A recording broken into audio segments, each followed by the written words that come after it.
Hey y'all, it's Tasia back with another video. So on this channel we tell it how it is, I tell it how it is. So let's tell it how it is. So don't forget to like, comment, and subscribe and hit that bell notification so you don't miss a video from little old me. Now today's topic, we're going to be talking about the black community glamorizing struggling.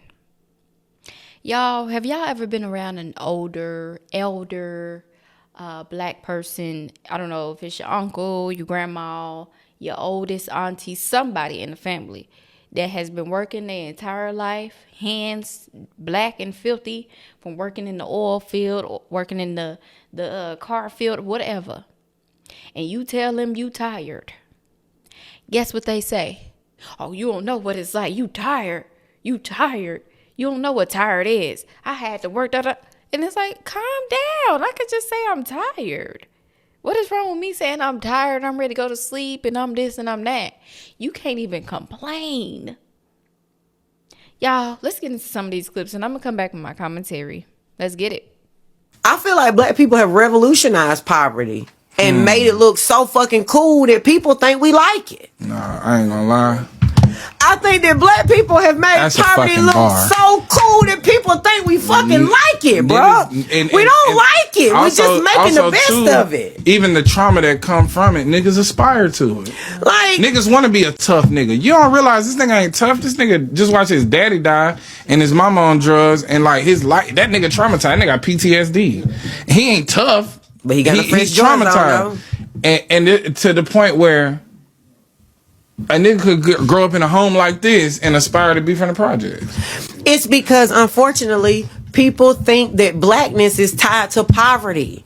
They think that the black experience is being poor. That's why when you have others who equate poverty to being black, oh, I don't have any privilege, I grew up poor. Why the fuck do you think because you've been broke that you know what it feels like to be black? No, you don't. You've just been poor. Black people are the only people that carry a struggle or hardship like it's a badge of honor.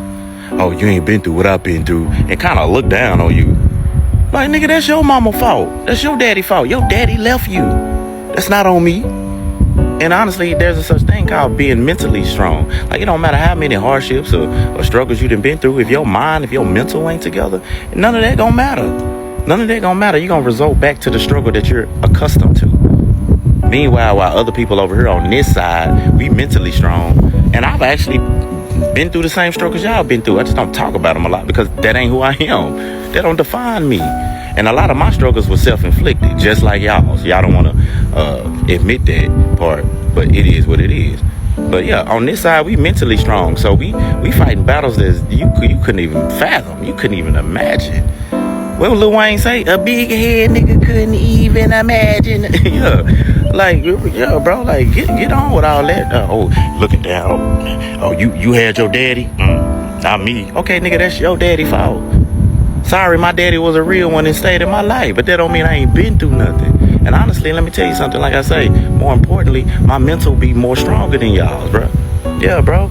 I don't look at myself like a victim. I don't look at myself how y'all view yourself. I view myself as the other V word, a victor.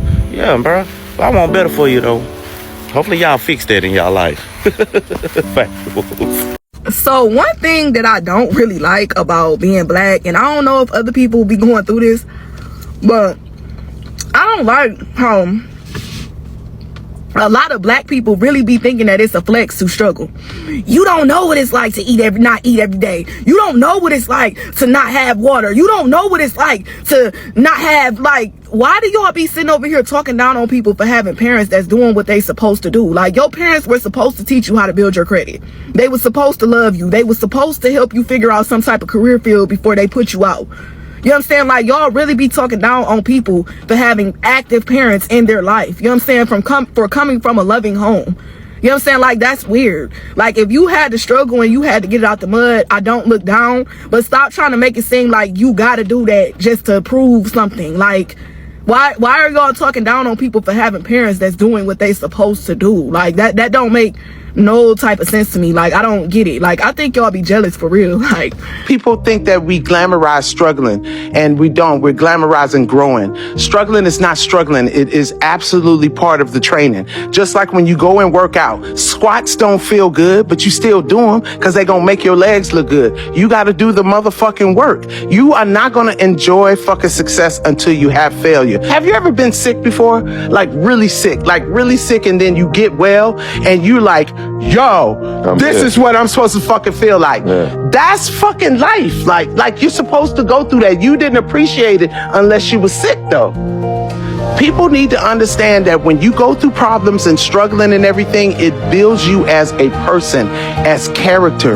You respect yourself. Black people that made poverty look lit. We've made it look cool. We've made having nothing look good because we are resilient, because we are able to still live or have very little means and find happiness, but look a certain way, carry ourselves a certain way, have a certain level of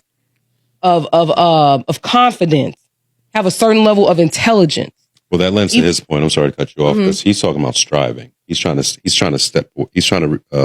separate striving and enduring from resilient and settling. That's what I think his point is, because he's saying being that we make it look good and everything like that, it's still not progressive. Thank you. I'm just speaking to his. But that's not the point that I'm making. Okay, but I'm just letting you know. I'm sorry to cut you off. What I'm saying is that we've made it look so good, or we've been able to actually do so well with so little, that people who actually have something in life want to be a hood dude. They want to act like they got it out the mud. Drake is a perfect example. Perfect example. You know what I mean? And we don't even have to talk about none of the Drake hate, none of the Kendrick, none of that. But one thing we do know is that's why Kendrick dislikes him, is because he's not being genuine. You know what I'm saying? And this isn't about Drake, but I think that Drake actually represents a lot of people who actually have a good life, and they don't need to be impoverished. They don't need to deal with a lot of bad situations and sleeping in cars and not having food and this, that, and the other. You know what I mean? Like, go rap about your good suburban life. Just go be rich. Yeah, exactly. Like, people who are in poverty don't want to be that way, whether they're black or white. We are stuck on a treadmill as a culture, and we have learned to cope with fake, false happiness. Like, we can have nothing, live in the worst conditions, and still have fun. So for a person who's rich from the outside looking in is like, wow, I'll get mad if I don't have this amount of money, or I get mad if my mom didn't buy me these new Jordans. This person been wearing the same Jordans for 4 years and he's still happy. So they come to us because they're trying to figure out, how do we source happiness with nothing? Yesterday, I got into a disagreement with my uncle because he tried to give me a hypothetical, and immediately I realized why Gen Z is so quick to cut off their parents or anybody, grandparents, anybody with just outdated beliefs and who wants to continue on the generational trauma in the black community. And mind you, we was having a good day until he just said this bullshit.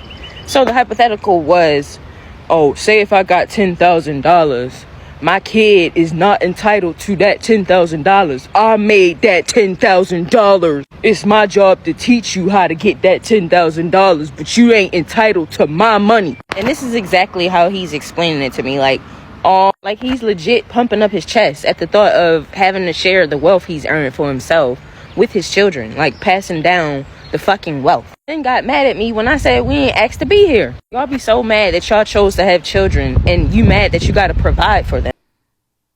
Now, this is my take on it. I don't understand why people do not want to acquire, build, and be able to provide generational wealth for their children.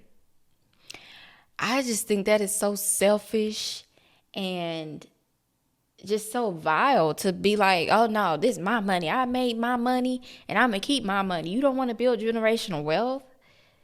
Do you know the generations change every decade at this point?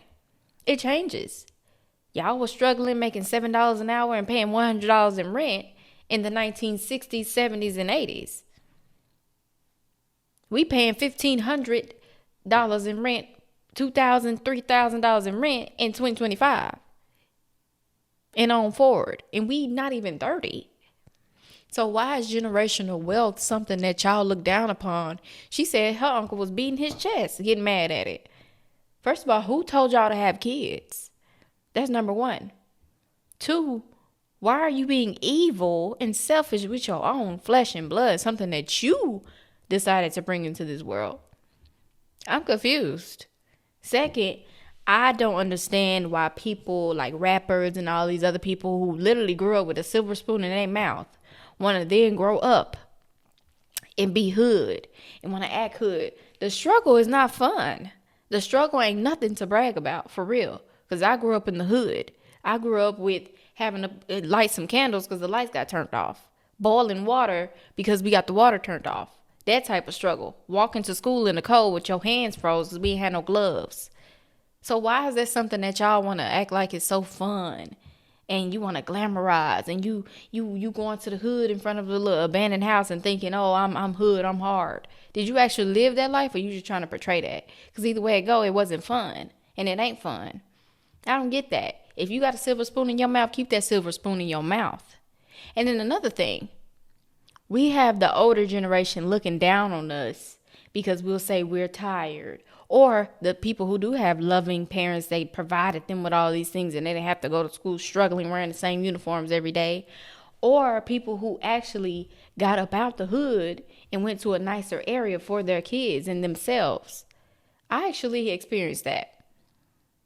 You know, I've dealt with family members, and I'm not going to say if it was me or other family members, but talking about the next, they got off of Section 8, went to go get them a house, and every time they saw them, oh, them some spoiled kids, them spoon-fed kids. Dang, you don't want somebody to do better? Like, what is wrong with the older generation? Something is mentally wrong with y'all folks. I understand that y'all grew up in the 80s and 70s and stuff and had to struggle and wasn't used to nothing nice, but the world has advanced and mentally advanced.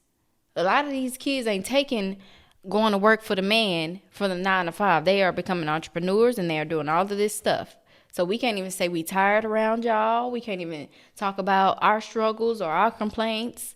It's looking down upon it. What you don't know what it's like. And I've even heard people would drive successful black people at that. Because this is what I'm talking about. I'm talking about us black people. I'm black. So I'm talking about my skin tone, my people.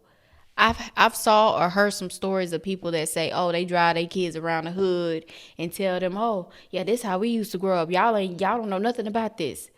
So y'all don't know what I went through and all this nice stuff y'all got, y'all need to appreciate. Okay, that is good to say they need to appreciate the nice stuff.